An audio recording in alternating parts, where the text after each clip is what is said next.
I think I'm going to take a few minutes to tell you and those who will hear these tapes something that undoubtedly must have come to the thought of some of you,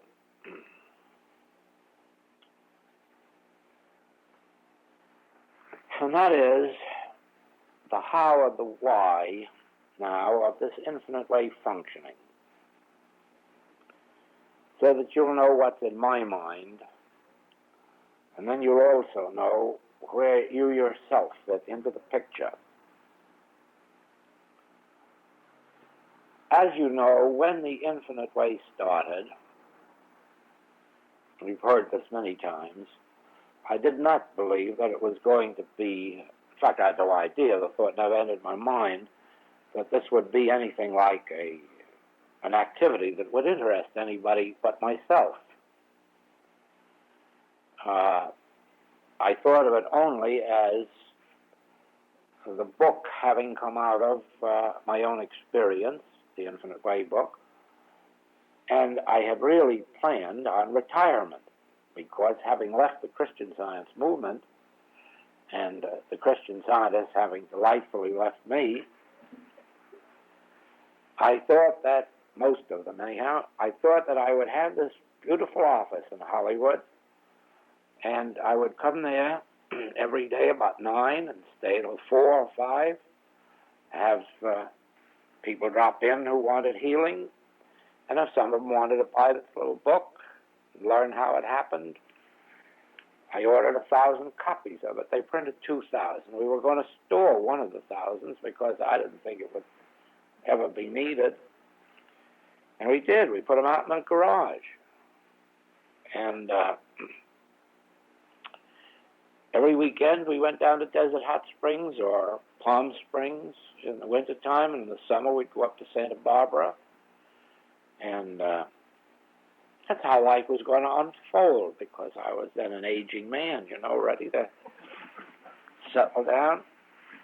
Not that I felt aging, but at least I really thought that was the end of a very active career. Well, as you see, it was the beginning of a new one. And then the invitations to teach and the invitations to lecture came, and it spread. Now, at that time, I paid for the publication of the first edition of The Infinite Way. I never had to pay again for anything that Willing published. He was only too happy to publish. But I didn't want him publishing anymore after he had done the first few things. And so when we had first, second, and third San Francisco lectures, I paid for those. And when we had metaphysical notes on consciousness unfolding and all those, I paid for those, and then sold them, and money came back, went into other things. And still, this was nothing but, you might call it, a little individual activity. And I was kind of shocked when the first invitation came to go to Portland, Oregon, and then to Seattle, and then to Victoria. And that was the beginning of all this. So that the unfoldment has just been a steady, progressive one, and a continuously enlarging one that gradually took in England and then Holland and so on and so forth. Africa, Australia, India. But all the time that this was developing, there was really nobody a party to it but myself. If I had to have some stenographic work done, I just hired somebody wherever I happened to be, and they did it. And when it was done, it was done. I did most of my correspondence by hand, and so I didn't have a permanent secretary after the Infinite Way work. And here and there I'd have help for a while, then drop it. And nobody was associated with me in the work at all. I was just a lone person traveling around, and the whole office was in my handbag. Well, then the tape recording began, and it really began up in Portland, Oregon, with a young man who seemed very promising and very eager to get into the work. And he was my first associate, the first one who I looked to do something that I myself wasn't doing. And that didn't work out. The first thing you know, we parted company, and there I was with a few master tapes and nothing to do with them and no way to handle them. And that was how Emma came into the picture, through helping me with those tapes.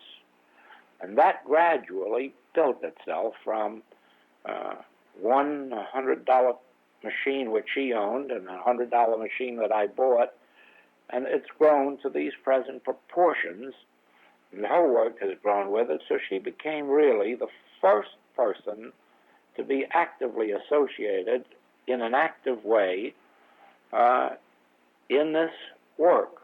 Then when the letter department came, I didn't want that. For more than a year, I kept refusing to have a letter. Students kept writing from all over, many of them remembering the old days of my weekly letter, which went into the book, The Letters. I kept refusing because it meant having to have someone to work. And I wasn't accustomed to having someone work. I was just accustomed to traveling alone and doing my own. But as long as Emma was doing tape work, she said, well, I'll take over and do the letter department too for you.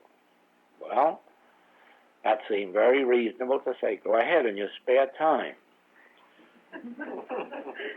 But by that time, you see, another branch of work comes in. Money. Money was coming in for tapes. Money was coming in for letter department. And so we had to have a money department. Well, Emma still had some spare time, so she took over the money department. And by that time, with books, royalties, and all the rest of it, we had to have income tax department. And so Emma got the income tax department. And then I began traveling Europe, and somebody had to take care of the checkbooks and pay the bills. And so Emma came into the picture. Now, along about that time came these opportunities for publication. And Lorraine came into the picture. And Lorraine came in one thing after another. First, just to do the editing of a book. And then it was just the editing of another book. And then all of a sudden, the letter department was on the market again for editing. And Lorraine got the editing of the letter department. And so it was a question of the same thing happening with Lorraine that happened with Emma. One thing after another, one department after another, then the reading room. And so now we had a staff. Well, as this machinery got complicated, the tape machinery, and we began having these great big $1,200 machines installed, now we had to have an electronics man. And so a third member of the staff was added, and that was Dick Hughes. And he began functioning in that department. Because we were out in the island there, we can't get parts. We had to start manufacturing parts for the machines, and that's where Dick came in his spare time. And so it is that this work has spread in that way. And now, of course, since Bessie Anderson moved from Detroit out to Hawaii, she has come into the picture, and she has a great big department out there now. And so that's a further spread of the staff. And then, of course, we have to have stenographers to do the mail. And then we have the place called The Office, which is owned by Miss Fussfeld, and she does all of the actual production of the monthly letter. That is, after Lorraine gives her the finished manuscript, edited, then Miss Fussfeld takes over and makes it into her ready for type. And then it goes to the printer. Miss Fussfeld buys the paper and buys the envelopes and takes care of the printing of the stationery, the stamping, the folding, the mailing, all of these things. So that's another department that has sprung up. And then in London, Mr. Eastman came along, and there we had Eileen and Walter. That's where they started in the picture. They started to work in London after one of the classes. And then when they had the groups organized over there, then Mr. Eastman came over and took them over. And Eileen went back home, Walter went back home, and Mr. Eastman took over, and he became active in conducting the tape recording work. Then he took over the foreign letter department, and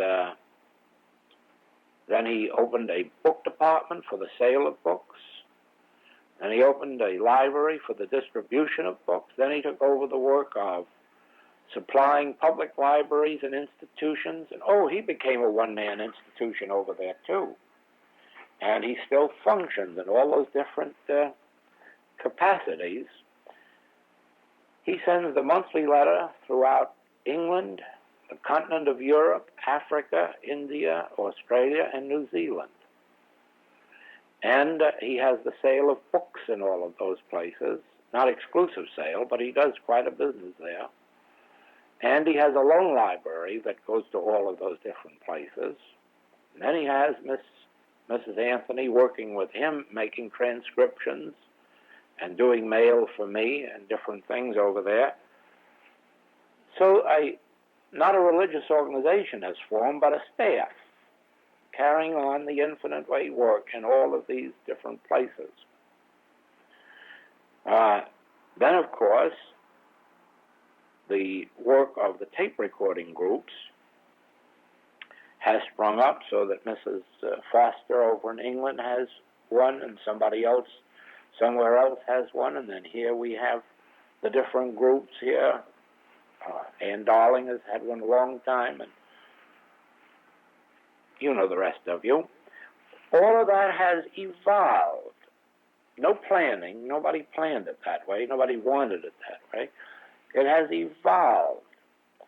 And Walter and his work in New York has evolved. Now, and his hasn't been limited to New York either. He's worked in Texas, and he's worked in California, and he probably will work many other places. It's evolving, though. Nobody willed it that way, and nobody picked out these people and said, here, you do this and you do that. It evolved that way. It just fell into line that way. And so everyone who's coming into this work is not coming because I sit up nights planning or reach out and say, I want you to do this or I want you to do that. There's another girl over here, Betty, and she's busy almost now into her spare time, too, with her jobs. And these things are evolving. It's a beautiful unfoldment that way, because each one evolves into a place in which they can fit and fulfill a function, you see? Whereas when somebody projects themselves into the picture, as a rule, they don't last, and the first thing you know, they find themselves out. Or, if I were to try to pick them for one reason or another, they probably wouldn't last. I did pick a couple in San Francisco. They aren't with us anymore. My picking isn't too good. We have to evolve into this work, and each one has to evolve into their own place. And as they do, they fit into it beautifully, and it blesses not only them, but all who are concerned. Some of you know Joyce. You've met Joyce down from Australia. And there, too, I had nothing to do with it. It was a friend of Ann Darling's who she interested in the Infinite Way. And then Joyce came and visited us in Hawaii, and I don't know, all of a sudden, one thing after another, until Joyce is, she owns the territory of Australia and New Zealand. Now, and not in any possessive sense, and not in any exclusive sense, because there are other fine workers in Adelaide, and Melbourne, and Perth. But she is just taking over the contacting of people all over the place there and doing a beautiful work. And again, not by being picked, evolving into this thing. And that's why I'm trying to keep human will out of this building of the infinite way. I'm trying to keep human desire out. I'm trying not to have any pictures in my mind of what's going to happen to the infinite way, or who is going to be where, or what. And let this thing evolve of its own self, and let each one fit into the pattern. However, through this evolution, we do have a setup. And there are 10 of us very closely knit together.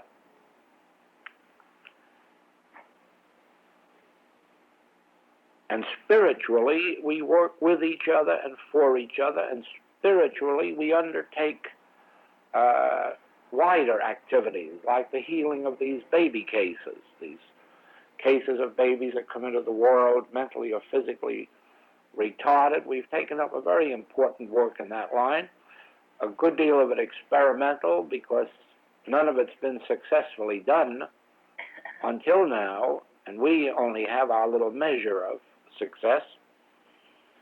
And also we have it so that we understand. For instance, if for any reason at all I should retire or step aside from this activity, it is provided for that Emma and Lorraine and this little group will be in positions of authority to continue every one of the activities. That is, the publishing of the books and the manuscripts and the continuing of the tape recordings. Well, we have enough material to go down the next 25 years, if nothing more is added to it.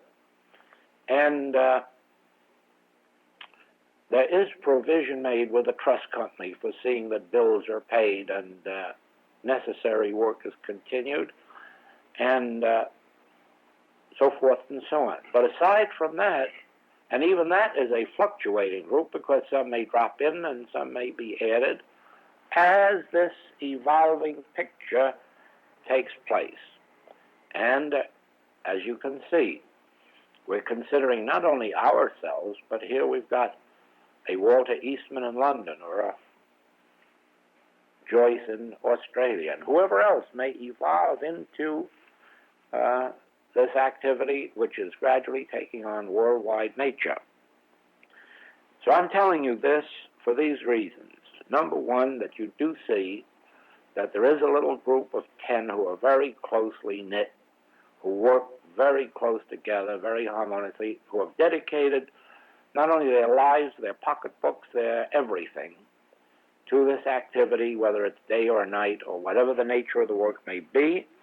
Then out from that fans what we call this group of 25, who would be the, you might call it the second group, the second circle, who to some extent at least are engaged in the activity or are dedicating themselves in their work, in their supply, in whatever way it may be necessary for them to support this activity spiritually, physically, financially, and above all things, and that's the major responsibility of this group.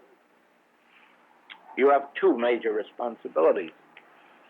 One is that you support this round-the-clock activity in reducing material sense to its common denominator, nothingness. And secondly, that you constitute yourselves the infinite way staff, that is, as having dedicated yourselves to the infinite way, and take upon yourself the active support of it, whether in having tape recording meetings, or attending to these library projects, doing healing work, fitting yourself for more and more and more healing work, because it's on groups of this 25 that we have to look for the healers. Some of you remember a few years ago when I was here in Chicago and was interviewed on television, and it was such a tremendous success that we were offered the opportunity to go on radio and television on a 52-week-a-year basis. And there wasn't even you couldn't even call it a temptation. We didn't even consider it. But the main reason was that we would have had thousands of letters within a week. Oh, you're talking about healing. Your books mention healing. We want to be healed. We didn't have enough healers for that. Now, a few weeks ago, a man came to us and asked me what I would do if I had unlimited money into the millions. And I said, I'd have to give it to the YMCA because we don't have any use for it. Oh, no. What would you do in the infinite way if you had millions? But right now, I have no use for millions. What about television? And here we were with a proposition again to have us financed in television. Now, you know we're not ready for that. We haven't enough practitioners. We haven't enough people that I can say, look, go over there. I know you're going to get healing. You're going to get benefit. We don't have enough for that to take on even a national activity, much more international. But it is the responsibility of this group that we call the 25, which is actually about 250. It is your responsibility to become healers, and if you are healers, to become better ones, and to really understand this, to engage in the tape activity, to engage in library activity, and to feel that the infinite way now isn't just Joel's pet or Joel's baby. It's an international religious teaching, not organization or religion, but a religious teaching that is to be placed in human consciousness, and you are part of the responsibility. And again, I didn't pick you.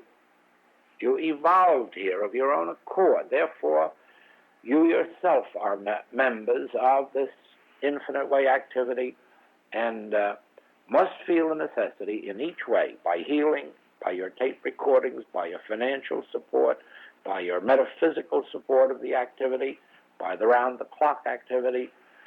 You have to feel that you are infinite way. And in that way, then, we will have not a religious organization to foist on the world with a specialized God, but we will have a set of principles clearly written in the writings and clearly stated in the recordings, which anyone may follow who is spiritually equipped and practice. And then by the work and the activity of these 25 groups, the world will be encompassed. Never underestimate the value of one person.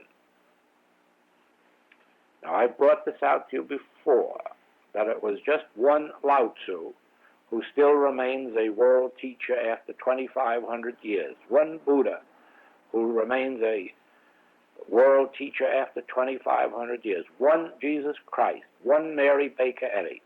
And here is one Joel Goldsmith, starting with nothing and nobody, and already has the infinite way activity recognized in many high places in a great part of the world.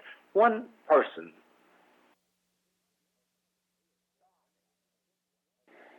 starting can't end that way. One person can't do it all. But just one person starting from where they are fans out into what you have seen all of these movements or teachings become. And so it is. One lone you starting wherever you are. Even if you started like I did, and I'm sure none of you will, in an office without furniture, without a carpet, without curtains. Just a board with 4 gas pipes for a table, 1 kitchen chair, and a bread board on a radiator for the second chair. That's how my office started in the healing work. And not many of you are going to start that way.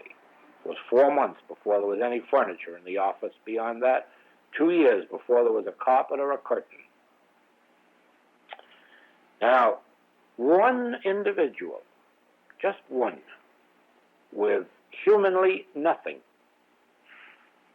and all of a sudden here we are in this way. Now, you are that same individual if you realize your oneness with God. For I can of my own self do nothing, but my conscious union with God constitutes my oneness with all spiritual being and idea. And then what happens? I find myself with one more, and then two, and then four, and then 8, and then 25 in New York, and now 250 around the world. Do you see that?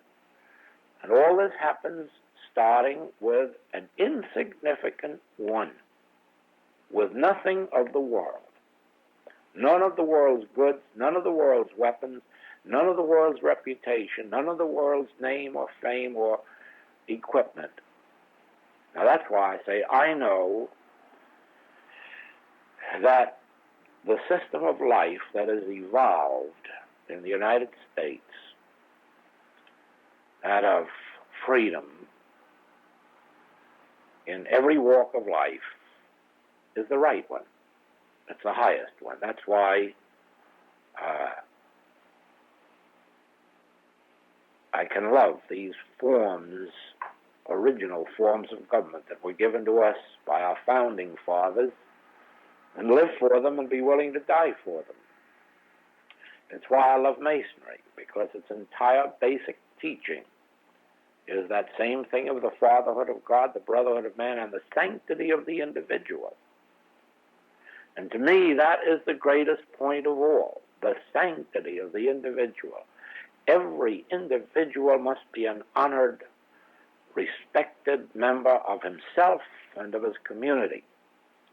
And it is only under governments of this nature that that type of individual can achieve anything. You can't do it under socialism. You can't do it under communism. You can't do it under any form of collective bargaining. You can only be a robot or a slave.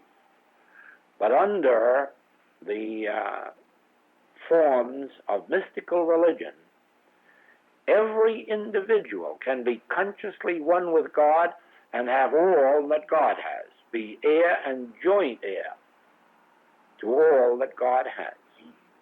Only a mystical religion can give you that. A religion which teaches the ability of each one receiving impartations from God and making conscious contact or having conscious union with God. Only that kind of a religious teaching can make us individuals able to rise from nothing to wherever we want to be in, or wherever we deserve to be in the spiritual order of life. This, of course, is carried with us from our religious life into our fraternal life. Only a group of men or women in fraternal organizations that teach the fatherhood of God and the brotherhood of man and man's infinite individuality, the sanctity of individual being, only such fraternal organizations can be rightful offshoots of mystical religions. Now, when you have a mystical religion teaching man's oneness with God, and you have fraternal organizations carrying that out into human experience, the next step is free government. And that was the original vision of Sir Francis Bacon, who conceived the idea of the freedom of individual man. In the Middle Ages, of course, Greece originally gave us this, but in the Middle Ages it was Francis Bacon who reconceived this idea of individual freedom, the sanctity of the individual being. And he knew that it couldn't be given to the world in Europe because men knew nothing of what the ideal of freedom was, therefore they wouldn't fight for it. Not knowing what it was, why should they fight for something they couldn't visualize? And so he conceived the idea of setting this free government up on a new continent, and he chose this American continent. And it was here that he sent the first Masonic lodges. And it was here that they prospered, and it was the Masonic lodges that formed our original government in the States. It was the Masonic lodges that fought the American War of Independence. So there was the Masonic Lodge in Boston that staged the Boston Tea Party. And it was a rule under George Washington that no one could rise above the rank of major unless they were a Mason, because he had to be sure that he had men who had ideals of freedom, ideals of liberty, ideals of justice for the individual man, not only for the groups of higher-ups. And so you see that if you start with a mystical religion in which you realize, I and my Father are one, there are no limits to my development, no limits to where I can go, because it isn't of myself that I go, it's by virtue of the grace of God that I am infinite, infinite in expression, infinite in being. Then out of that religion, you form groups. And they're either groups like these, our class groups, or they can be fraternal orders like the Masonic and the Eastern Star, in which these same ideals are cherished. And then when people go out from this religion and out from those lodges, they go to the voting booths. And what do they carry into the voting booths? These same ideals of infinite individual freedom, infinite individuality, the sanctity of individual being. And that's their guide when they vote. What party am I voting for? What individual am I voting for? Where do they stand in the line of individual freedom, individual sanctity? Do they represent some kind of a collective belief that they can herd us into a social security or herd us into a socialistic form of government in which a few great fathers sit at the top determining what kind of a life we shall have or even what kind of an automobile we shall drive? Now, just as Jesus Christ formed around himself the 12, the 70, the 200, and later those that went out from it to spread this very teaching of the sanctity of the individual, not collective sacrificing to an unknown God, but worshiping the Father in spirit and in truth. And so as Francis Bacon sent out these groups into the world to found Masonic lodges to carry the ideals of the sanctity of individual being, the integrity of individual being, so do we start with a mystical religious teaching, which is I and the Father are one, and all that the Father hath is mine. In my spiritual identity, I am the child of God. Therefore, I am infinite in being, infinite in expression, infinite in joy, peace, harmony, wholeness. I can be infinite in sharing, infinite in giving, infinite in forgiving. Then we carry that out into our social lives among ourselves as students. Whether we have actually a fraternal organization isn't important. We do have an invisible fraternal organization. That's exactly what is at the front of every single one of our writings. There is an invisible bond. We are members of a secret fraternal organization, only it isn't organized.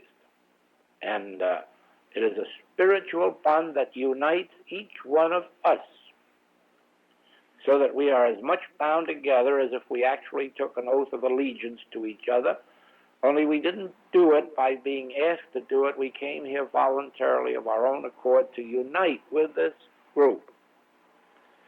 All right? That's carried out then into your social life. Well, don't forget to carry it into your political life, too. Don't get hypnotized into voting for parties. Don't get hypnotized into voting for individuals because you like them or don't like them. But be wise. Carry your religion into the practical things of your life. And when you find something that represents freedom, represents individual identity, and that's what you support, then you are a full person, spiritual, mental, physical. Do you see that? Until then, you're not a full person.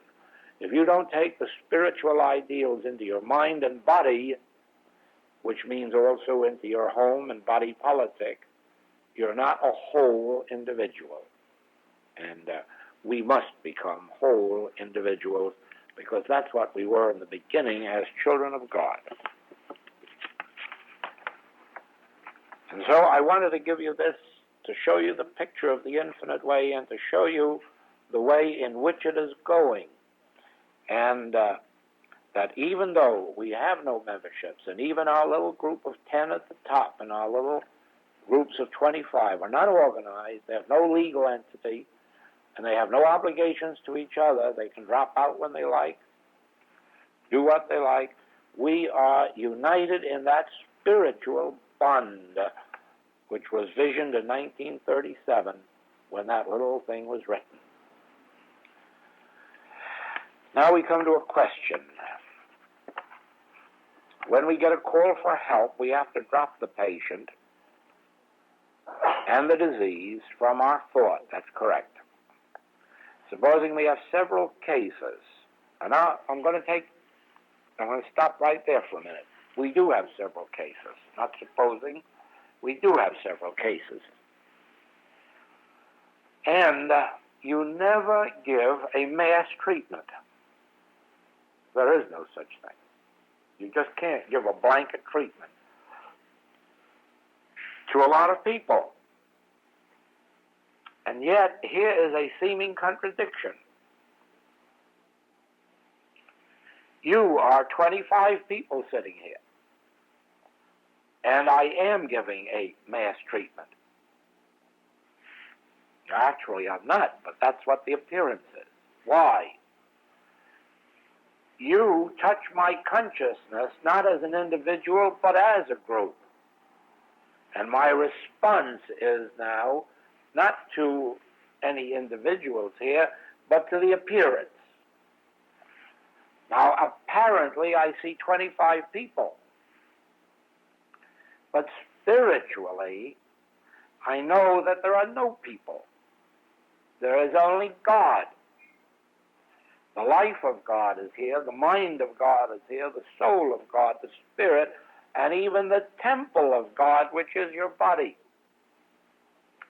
I know this too, that your body is not affecting your life, but the life which is God is affecting your body.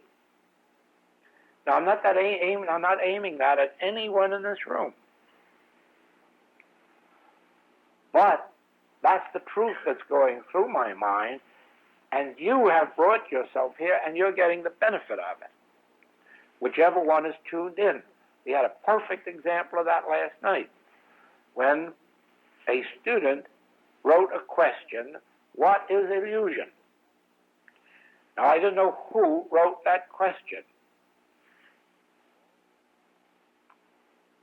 And all evening I kept looking at that very individual and practically addressing the whole hour's class to her. I didn't know it. Didn't know why I was doing it, and I didn't know that she had written the question. Not only she wrote it, but she got the answer that she was looking for and had a beautiful experience. Now, I was addressing a group, but an individual who had singled themselves out drew back the response. Now, as you are sitting here as a group, you are presenting yourself as a group, and my response is the realization of God infinitely and individually expressing itself. This does not, this would be the same thing then if I'm in a regular closed class, or if I'm on a lecture platform, or if I'm addressing a group of women's clubs that I did yesterday morning. This same way would be taken into the work. I'm standing there. As far as I'm concerned, they're not people. It's now a group that has come together. That's the appearance. My answer is no, I'm dealing only with God. God alone is the life here, no matter how infinitely it's expressed, no matter how many times it's multiplied. It's still God.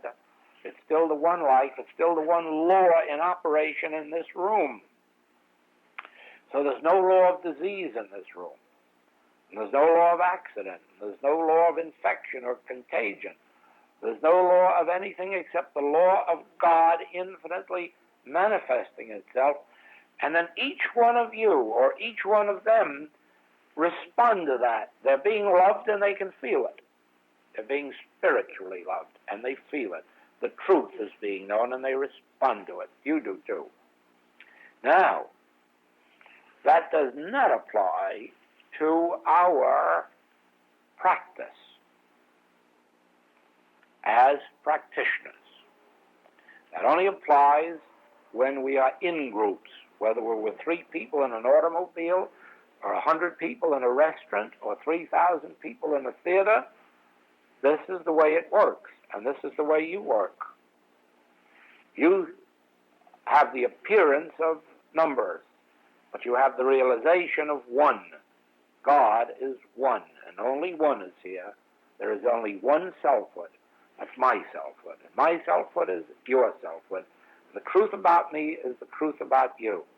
And inasmuch as I know this truth about you, the same as I know it about God, the same I am serving you. In serving you, I'm serving myself, and so forth. Now, when it comes to our practice,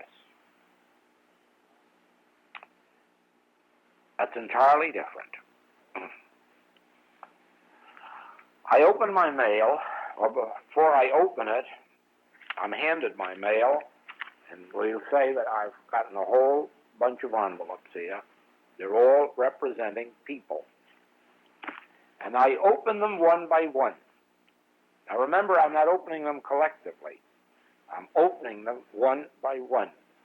I'm reading them one by one. And the moment I read it, I respond. You have written the letter, and I am responding to you. Do you see that? That's an individual and a personal contact. You are the one writing. There's nobody in my mind now but you. There's no claim in my mind but the claim you're presenting. There's no teaching or no one to be taught, no student in my mind but you. And therefore, you are now part of my consciousness, and the truth that I know is specific to you and this claim. Now, later in the day, and wherever possible, it's the same day. Occasionally, it has to be the next day. I pick up that same letter to answer it. And now I've got you again, all alone. You are again my patient. And I'm working with you. And I have to read that letter again or scan it, go through it. And now I answer. That's why once in a while you'll notice I overlook some question that you've asked. And you wonder why I didn't answer it. Well, it wasn't intentional. It's never intentional. It's only that in going over the letter the second time, I've missed it, because I probably don't go over it carefully enough to pick out every line. Therefore, I occasionally slip up and some question you've asked doesn't get answered. Well, it never was intentional. It's just because now I'm answering the mail and I'm just glancing at the letter rather than carefully reading it. But in glancing at it, remember, I know it's you and it's your identity and it's your claim, and I'm working specifically with you as if you were sitting there in my office. Now I go to the dictating of it or sitting down and writing the answer, either way. And again, I am working with you as a specific treatment. If I dictate the letter and it is typed, Then when it comes back to me, I have to read it again. And once more, I am with you in an individual treatment. You didn't know you were getting that many treatments, but you were. Now, in some cases, you get more than that. In some cases, you come back to my mind again. You intrude yourself into my mind an hour later, 2 hours, 5 hours, or a day later, and that's a call for me to get busy again, because it means there's something hanging fire that has not yet been dissolved. Some realization has not been attained, and that is why a lady wrote me some few months ago asking for help for her husband, and he evidently had a very quick healing, and so she wrote a letter of thanks and said, I'd like to send you a check, but I don't really know how long you were working on it. So I wrote back 28 years.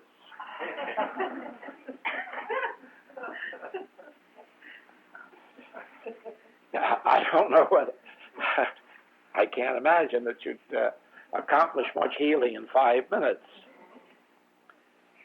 Every healing is the result of our accumulated consciousness, isn't it? Our built-up consciousness, and those whole 28 years went into it. I didn't count the 13 years before I was in the practice, but I was building up that consciousness. Now,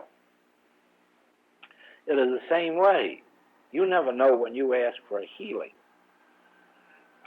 whether you got it in one treatment or no treatment. Some of you get healed without even my getting the letter or the cable or anything else.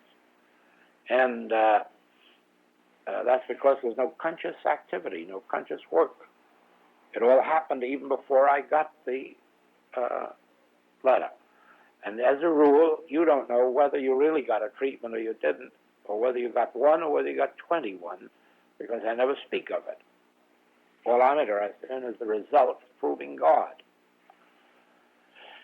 Now, the same way you have to do that, when a case comes to you, at the moment that it comes to you, whether by mail or telephone, or in a person calling you or coming to you, they are an individual. Their problem is an individual one, and you handle it as an individual thing. And you handle it at the very moment it comes to you. You don't lay it down and say, I'll come to that tonight. No, sir. Right there and then. If you're not prepared for that kind of work, don't go into it. But you must be prepared that when the call comes, that at the moment of it touching your consciousness, you dissolve it. Now, in some cases, you may have to sit down specifically and give treatments. In some cases, you won't have to. Just as it touches your consciousness, you will realize this isn't person, this is hypnotism. And that ends it. You may have the healing right there and then.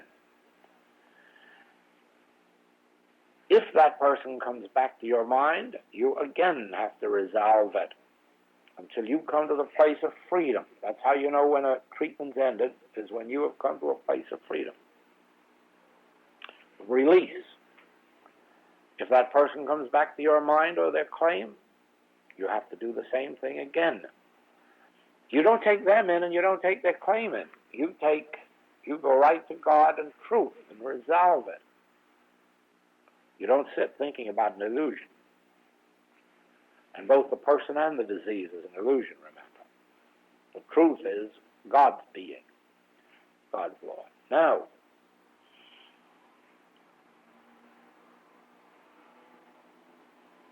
every individual case that comes to you is met at the point of its contact with your consciousness. And if it isn't met at the first point of contact, it'll be met the second or the third or the 91st or the 120th. But each time that it's brought to you, you have to do your specific work in resolving it. In that way, you see, you never have a mass practice and you never give mass treatments. Every individual, even if you were sitting at a phone, and I've had this experience, my last year in the Christian Science practice, I averaged 135 cases per day, 7 days a week, for one whole year. It's almost an impossibility.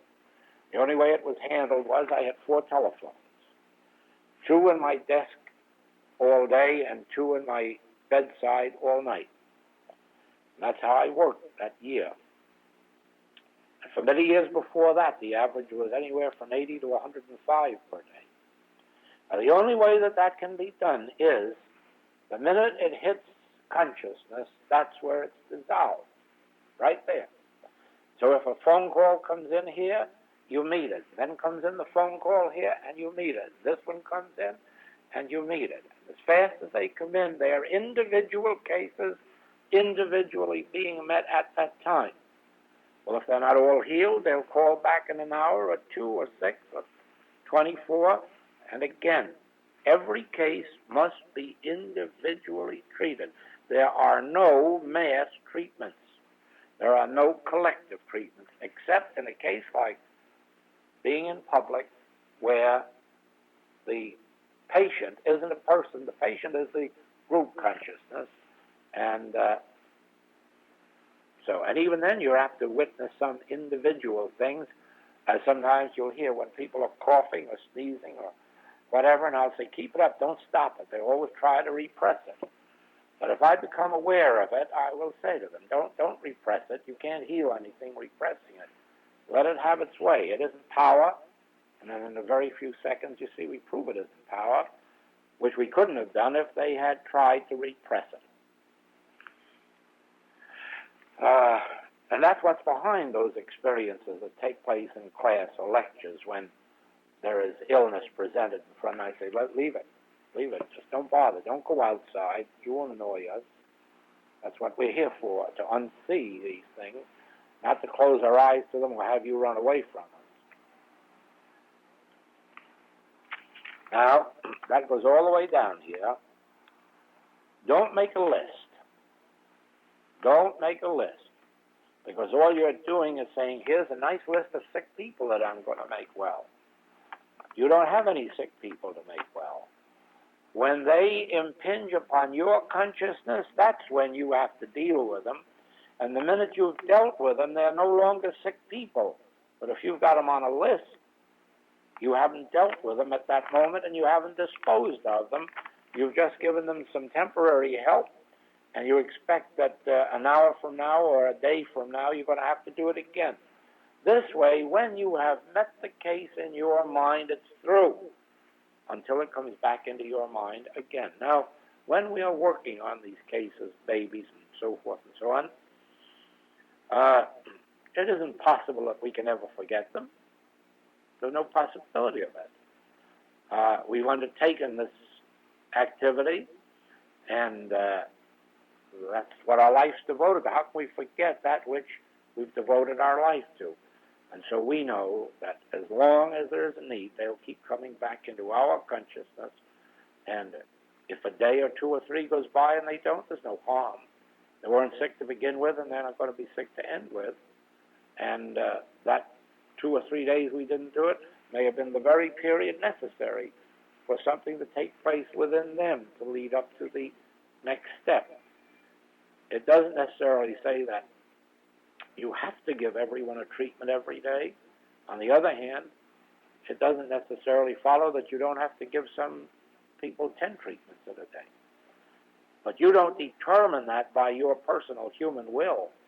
You determine that by their coming to your consciousness, and then what happens after they come to your consciousness. You will have this experience that sometimes you'll have such a complete realization, you'll say, oh, that's completely healed and completely met. And you'll be surprised tomorrow to find out that they didn't even know they had a treatment. They thought you forgot them. Nothing happened in their experience. Well, that had to do with their receptivity. That just means you have to keep doing it over and over and over again until their receptivity responds. You had your healing, but somehow or other they didn't have the radio tuned in, and they didn't get the benefit of it. Now, since this is the last of this tape, as you know, we made one of these tapes last week, and we've made one this week. This is one full tape, Tuesday and Friday, last week we have one full tape from last Tuesday and last Friday, of the last class. And if you wish this tape, just order it. If you wish both tapes, order them, because they're not the same. They're covering different points as they come up like this individually. And these are the things that are necessary, because the use of these tapes, as you know, not to be shared with the public. These are not to be shared with anyone except those whom you know already are part of this group, not necessarily sitting in this room now, but who have been in the previous groups of this kind, or someone whom you know is sufficiently solidly in the infinite way so that you are no longer concerned about the fact that they are today and they won't be tomorrow. While anyone can leave at any time they want, at least we, by being here, are sufficiently sure of ourselves that under ordinary circumstances, we do know that we are infinite way students and we're on this path and we're part of the inner group that's working for the whole infinite way. Don't share these groups with anyone else until you find someone that you feel the same way about, that they really enlisted themselves in the infinite way world activity and feel that they're really in it for keeps, and that they won't drop out the first time they don't get the healing they expect on the day they expect it, or the first time they hear some rumors or gossips about somebody in the work. When they're at that stage, they're not yet ready for taking part in this work.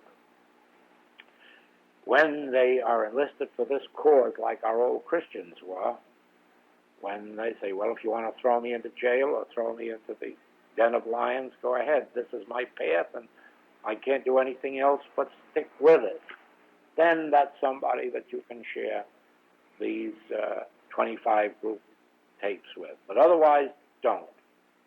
Because I'm telling you things that the public cannot possibly be interested in. I'm telling you things in these tapes that have no possible interest for others. As a matter of fact, this world work that we're engaged in could so easily be misunderstood by those who do not realize that we're dedicated not to crusade for causes, but to break material sense in whatever form, even in the good forms that it sometimes assumes, and in breaking material sense, establish the kingdom of God on earth. Is there anything I can add to that for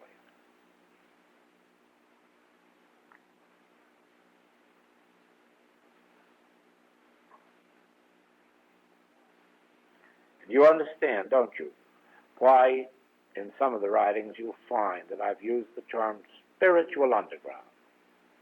That's really what we are. We're a spiritual underground. We're a fraternal organization bound together with a spiritual tie, a spiritual bond exists between us, and we've really entered a conspiracy. And that's to break the hold of material sense and human consciousness. It isn't aimed at a person. It isn't aimed at a group. It isn't aimed at a church. It isn't aimed at an organization. It isn't aimed at a political entity or identity. It is aimed at the destruction of material sense.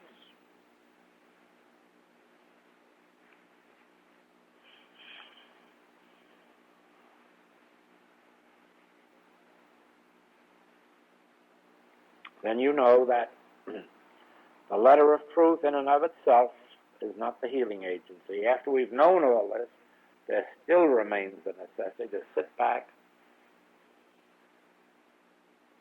and attain our realization, just as in our healing work. The most important part of your healing ministry are the hours that you spend in silent communion and meditation, without any patience, without any students in your mind, without anything except your own love of God and desire to commune with that inner spirit. For it is that prepares you, that when a call does come and you say, oh, that's beyond the flesh or nothingness, that statement becomes the word which is quick and sharp and powerful.